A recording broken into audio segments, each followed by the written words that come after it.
presença mais que especial deste meu grande amigo, deste homem que de alguma maneira foi João Batista na minha vida, porque abriu muitos caminhos para mim, preparou muito as minhas estradas, querido Padre Joãozinho. Seja bem-vindo, Padre.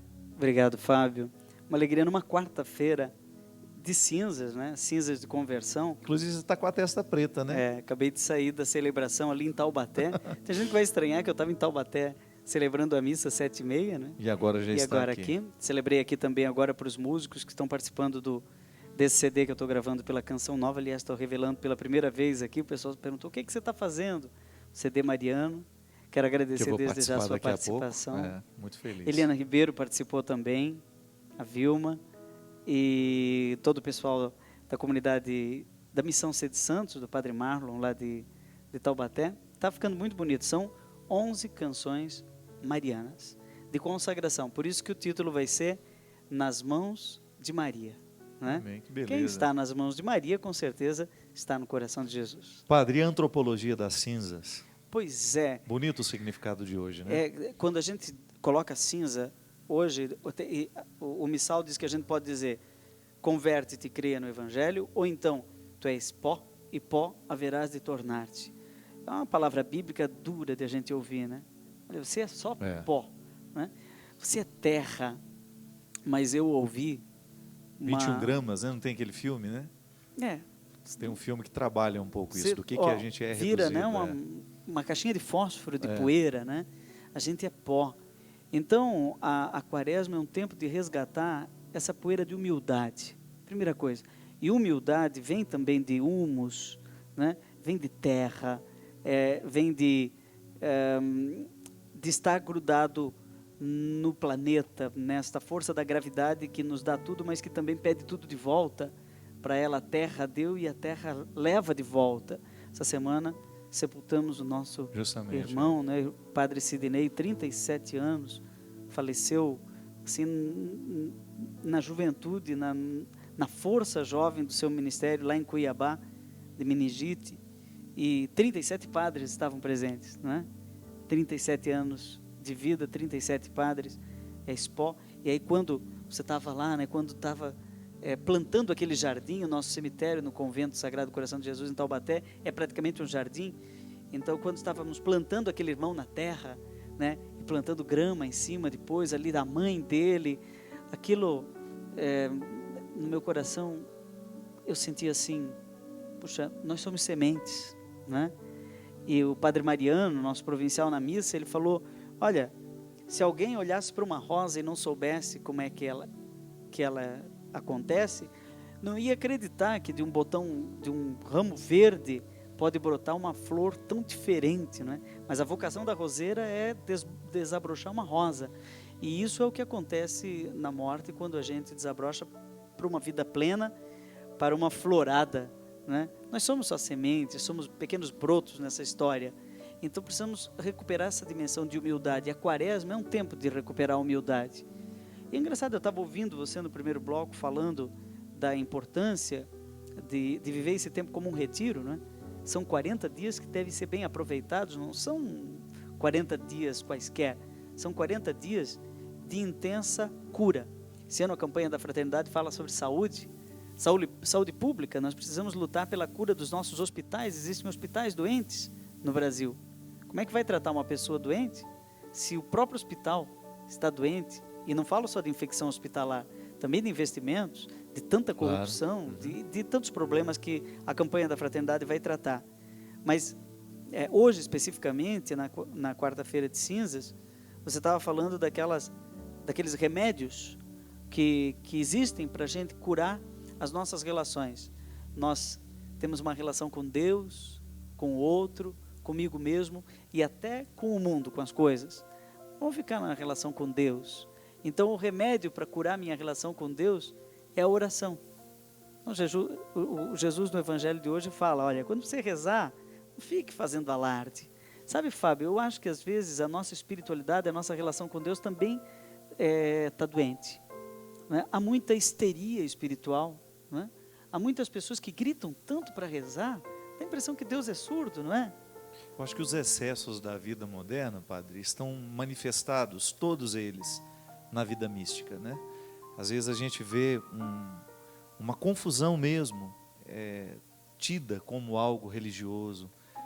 E essa confusão, ela precisa. É engraçado, a gente acaba chegando à conclusão de que nessa época de tantos excessos, a simplicidade tem sido o caminho mais certo para a gente poder chegar ao fundamental, à verdade, até mesmo ao conhecimento de Deus, né? O Padre Zezinho tem uma palavra que ele provavelmente inventou, como ele inventa tantas palavras essenciais. Ele falou assim: a gente está num tempo em que existem tantos supérfluos que nós precisamos aprender a essencializar. É verdade. Achei tão bonito quando o Dunga respondeu para o pessoal no Twitter que ele não foi no Bote-Fé de Natal porque era um dia que ele tinha que celebrar em família os 25 anos de casado. E aí eu respondi para ele: que maravilha, você essencializou. E comentando sobre isso com o Padre Zezinho no café da manhã nessa semana, ele confirmou isso. Eu acho que nós precisamos fazer isso também nas missas. Essencializar as missas, essencializar a música, essencializar os nossos relacionamentos complicados, né? De família. Muitas vezes a gente complicou, superficializou demais os nossos supermercados, né? Os nossos shopping centers. Já viu como tem bugiganga que a gente compra e depois não consegue usar? É igual passar um dia na 25 de março, é 25, né? Aquela rua do comércio, né? A gente envelhece 10 anos, né? 1 hora que você fica lá dentro, porque é tanta possibilidade. No início, o relógio que custava R$10, você já acha caro no final. É muito supérfluo também. O supérfluo cansa. Ele pesa sobre a gente. Pesa. E você parece que fica impossibilitado de reconhecer depois outras belezas. Então a quaresma é um tempo de essencializar. O que é Tirar, né, padre? Tirar Tirar. os excessos e ficar no fundamental. Levar uma vida simples. Por exemplo, fala-se de jejum para recuperar a disciplina comigo mesmo. Poxa, eu vou na minha médica, doutora Beatriz, cardiologista lá em Taubaté, ou que é sua médica também, hepatologista, doutora, que também é Beatriz. Beatriz, né? Também, de São José dos Campos. E tantos outros médicos, poderia falar aqui da doutora Gisela, né? Do doutor Saviola, estive com eles esses dias. O que a doutora Gisela, como nutricionista, fala? Essencializar a alimentação. Comer o que realmente vai me alimentar. Mas por que a gente come tanta porcaria? Bebe tanta porcaria, fuma tanta porcaria, né? Tanto supérfluo que não vai fazer bem para nada. Então, o jejum que Deus quer é o jejum que é saudável. Também existe um jejum doentio, masoquista, daquela pessoa que quer parar de comer um dia inteiro, 2 dias inteiros para dizer que está sofrendo, porque se sofrer bastante Deus vai gostar. Deus não quer a gente sofrendo. O jejum deve me levar à saúde. O jejum que faz mal é pecado. Né? Fazer uma dieta que faz mal é pecado. Tem tanta gente por aí que fica doente porque quis emagrecer. Uma dieta louca, não é verdade? Eu lembro, nós tínhamos uma vizinha lá em Formiga. Um dia ela chegou quase que caindo, né? Aí sentou, toda esparramada. Né? Aí minha mãe: o que foi? O que está acontecendo? Ela: estou o dia inteiro pão e água. Aí a pessoa se danifica, né? Coloca um projeto. Mas Jesus é muito claro no Evangelho de hoje. Diz: olha aqui, não faça cara de tristeza. E ainda conta pra gente que tá pão e água como se aquilo fosse uma vaidade espiritual. Vaidade espiritual. Que é um risco muito É uma grande. doença, uma Também religião é um doente. excesso, né? Às vezes Excesso, a pessoa tem hoje... Superficializou a religião. E outro remédio, né? Então, a oração para curar a relação com Deus, o jejum para curar a minha relação comigo mesmo e a esmola. Que é a esmola mesmo, né? A gente fala caridade e tal, mas o remédio que Jesus propõe no Evangelho é a esmola, porque é uma caridade concretizada, né? Procurar alguém concreto. Eu disse hoje na missa uma frase que não é minha, é dos Santos Padres, mas que eu adoro, aquele tipo de frase que eu adoraria que fosse minha. É aquilo que faz mais de 1 ano que eu não uso, não me pertence mais. Né? Eu tenho aquele sapato, 1 ano que eu não usei, aquela blusa, sabe aquela blusa que faz 2 anos. Tem algum teclado lá, Cris, que já tem mais de 1 ano, que eu vou passar lá na sua casa. O computador, né, que você não usa, faz 2 anos que não usa, mas procura alguém que precise dar. O primeiro computador, o notebook que eu ganhei foi do Padre Zezinho. Ele não usava mais, ele estava com 2.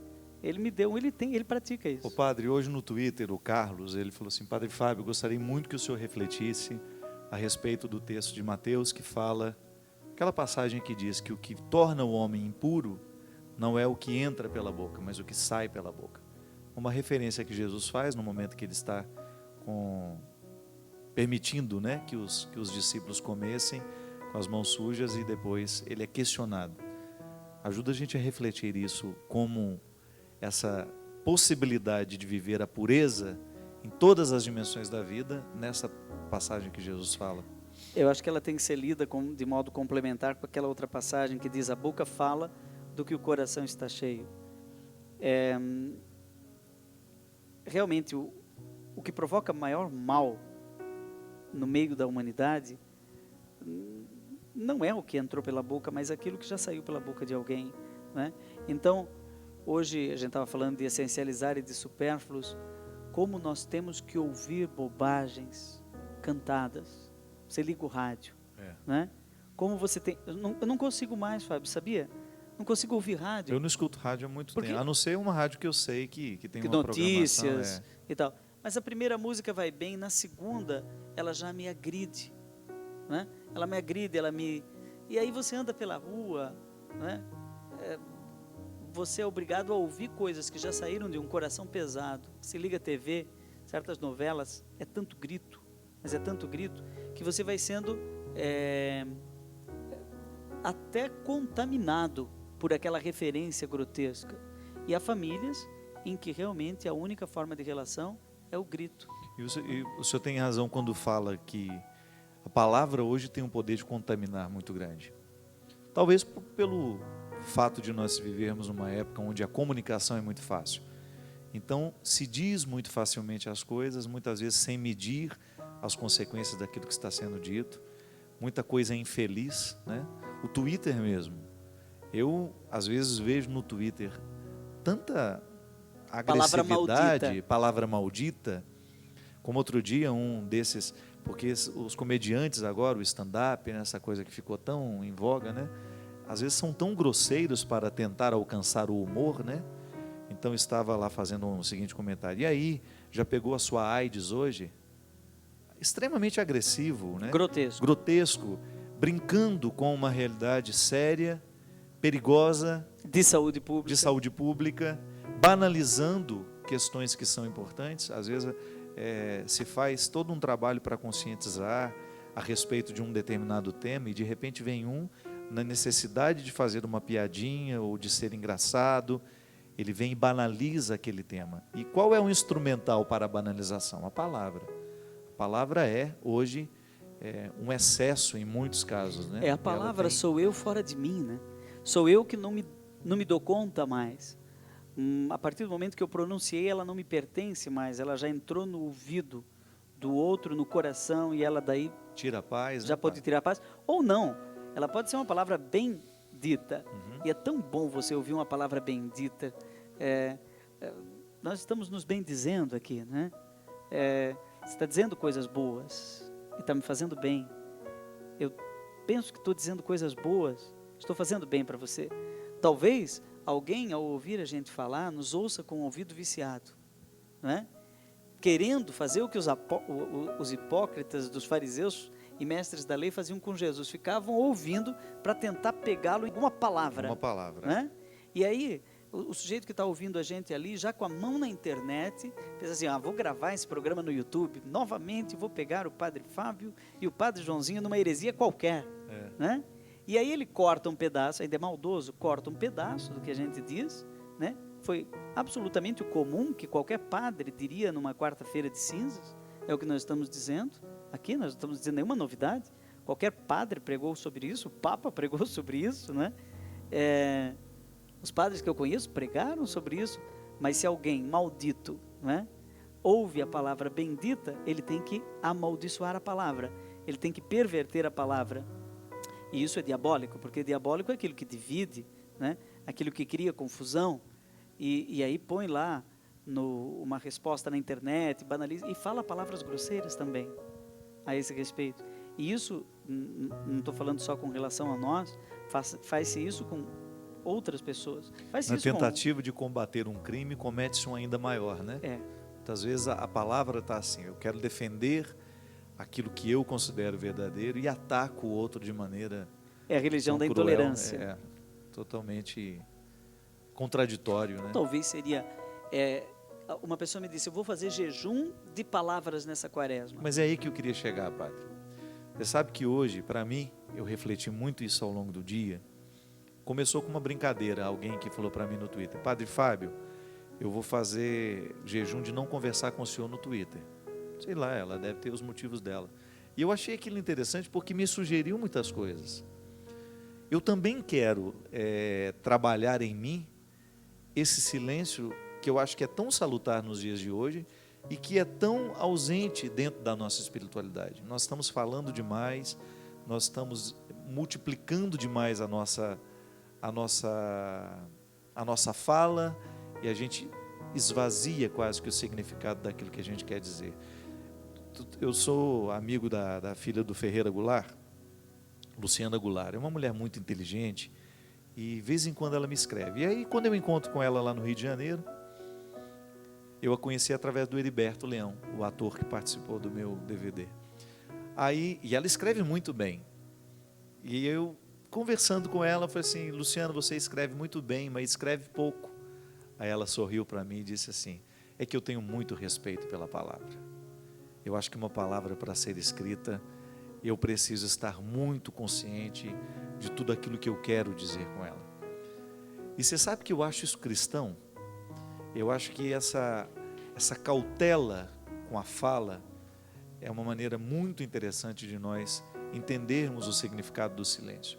Eu acho que isso nos ajuda em casa, nas nossas relações. Às vezes os nossos relacionamentos são muito complicados porque a gente fala demais. A gente fala sem pensar, quando a gente pensa, já falou e já falou errado, já estragou, e depois fica difícil de consertar. Quem sabe se a gente assumisse, né, um compromisso com a moderação verbal. Costumo dizer que tem gente que sofre com... Como é que chama? Quando não tem incontinência verbal, né? Tem gente que sofre de incontinência verbal. Fala demais. Eu acho que hoje isso tem sido, em tempo de tanta comunicação, de tantos recursos de comunicação, eu acho que o silêncio, a postura silenciosa, moderada, é uma boa proposta para nós cristãos. E algumas pessoas ficam profundamente incomodadas diante do silêncio, do essencial que a gente falava, né? O Pequeno Príncipe não diz lá, o essencial é invisível aos olhos, só se vê bem com o coração. Eu estou imaginando uma cena que me aconteceu esses dias num retiro qualquer, em que eu olhei para o céu, era uma casa no interior, e finalmente eu vi as estrelas, e eu me dei conta, isso foi em Minas, eu me dei conta que fazia muito tempo que eu não via um céu estrelado. Céu estrelado, né? Que a gente vive em São Paulo, a gente vive em grandes metrópoles, ou então em estúdios, né? Você olha aqui e não vê estrelas, mas se a gente só sair... o Christian, quando você olha para o lado. É uma estrela. E a Camila, sua digníssima esposa, vamos mostrar a Camila para quem não conhece, a belíssima esposa do nosso querido Christian, que o tolera no dia a dia. Nós toleramos nas quartas-feiras, mas a Camila tolera no dia a dia, com tanto carinho. Mineira, né, Camila? Deus abençoe, obrigado pela sua visita. Pois é, foi ali em Belo Horizonte que eu vi. Obrigado pela sua visita. Agora, se eu não for para longe da cidade, longe das luzes, eu não vou enxergar a estrela. Por isso que Jesus, no início da sua quaresma, ele vai para o deserto, né? Ele sofre as tentações. Talvez a gente pudesse programar, num momento qualquer, ou num momento do dia, um deserto, né? Aquilo que você falou, ficar um tempo calado. Por que eu tenho que sempre ligar a televisão? Por que eu tenho que sempre ligar o computador? Por que eu tenho que estar sempre plugado? Aliás, é uma doença. Não é? Uma doença. A gente eu vive acho com... que às vezes eu estou doente também. Às vezes eu tenho tanta necessidade da informação toda hora que eu fico lá, o meu celular conectado na internet, e eu gosto mesmo de ver o que está acontecendo. E de vez em quando eu preciso dizer a mim, chega, né? Há outras coisas da vida que passam, que estão além desse celular, do que esse celular pode trazer para você. É impressionante como Jesus fugia da multidão. Ainda esse evangelho de hoje, dessa quarta-feira, ele evitou a multidão porque ele precisava dar umas aulas para os seus discípulos. Então, não teria tempo, né? Não teria tempo. Então ele essencializou, ele escolheu um momento em que, longe da multidão, ele teria serenidade. Porque as coisas dependem de uma sintonia, né? Como é que eu vou compor uma canção se eu estou no meio do barulho? Eu preciso ter a matéria-prima da palavra, que é o silêncio. A Adélia Prado fala isso também, né? Como é que eu vou falar se eu antes não calei? Né? Então, É uma mulher que tem profundo respeito pela palavra também. Ela, para considerar um texto pronto, ela tem que ter vivido, né, muito aquele texto. Isso. E é engraçado porque o Drummond já dizia isso, né? Convive com os teus poemas antes de escrevê-los. Eu acho que essa experiência, padre, de fazer a vida, a experiência da vida interior, que é uma grande riqueza dos místicos, e que talvez a igreja sempre resguardou muito bem esse tesouro, né? Mas nossa geração tem perdido a experiência. Eu acho que a vida interior, essa vida mística, ela precisa ser retomada.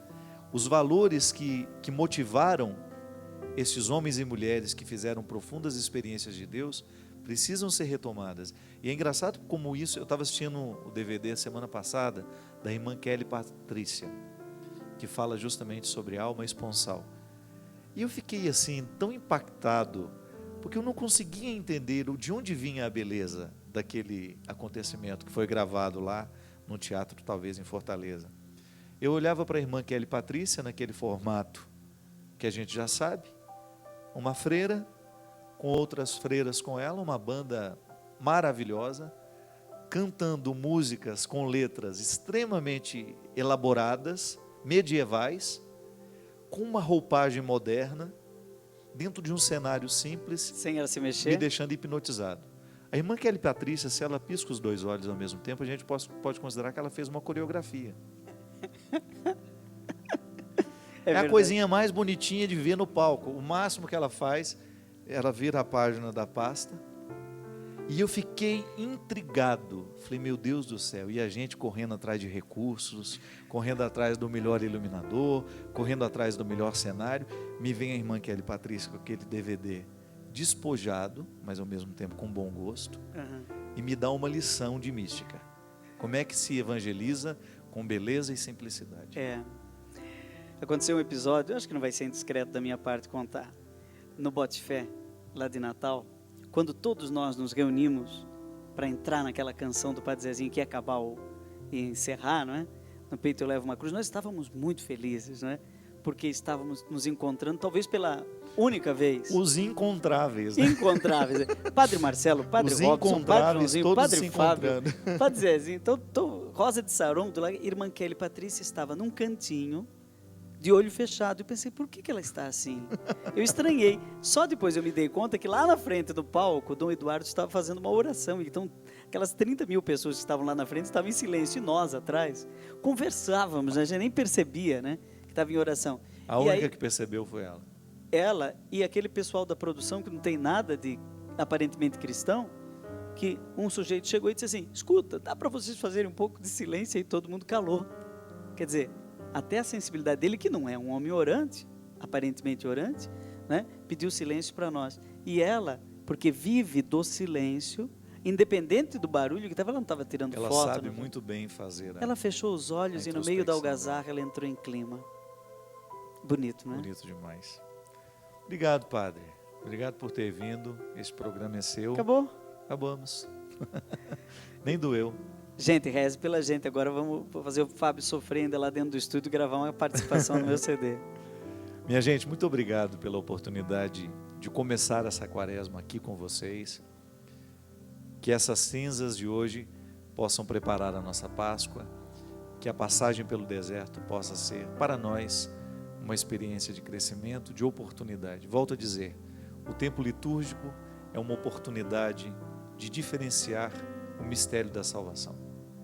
E neste momento a igreja nos convida ao silêncio, à sobriedade, palavras que são difíceis de serem aplicadas nos dias de hoje. Mas é de desafios assim que sobrevive um bom cristão. Que nós possamos ter, Padre, vamos abençoar o povo, que nós possamos ter nesses 40 dias essa oportunidade relevante, de torná-la cada vez mais relevante para o nosso processo de fé. Que depois dessa quaresma a gente possa dizer com orgulho que nós ficamos melhores, porque a gente saboreou, a gente viveu, a gente se responsabilizou com tudo que liturgicamente ela nos convidou a viver. Derrame sobre todos nós, sobre nossas famílias, sobre a nossa quaresma, a bênção do Deus Todo-Poderoso, Pai, Filho e Espírito Santo. Amém. Amém. Até a semana que vem, se Deus quiser. Que o verso tem reverso, que o direito tem o avesso, que o de graça tem seu preço, que a vida tem contrários e a saudade é um lugar que só chega quem amou, e o ódio é uma forma tão estranha